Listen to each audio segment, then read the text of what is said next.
آل Kalam tellers ایسوسی ایشن نے SRSP بجلی کے خلاف احتجاجی مظاہرہ کرتے ہوئے نعرہ بازی کی۔ مظاہرین نے کالام مین بازار میں پلے کارڈز اٹھا کر احتجاجی مظاہرہ کیا۔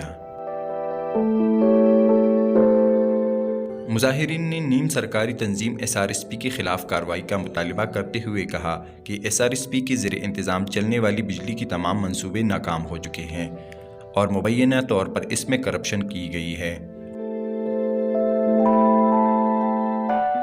بار بار تکنیکی خرابیوں کے باعث بجلی معطل ہو جاتی ہے اور پوری وادی تاریکی میں ڈوب جاتی ہے۔ مظاہرین نے اعلیٰ حکام سے نوٹس لینے کا مطالبہ کیا ہے۔ وقاص ہارون، SportsStory.News۔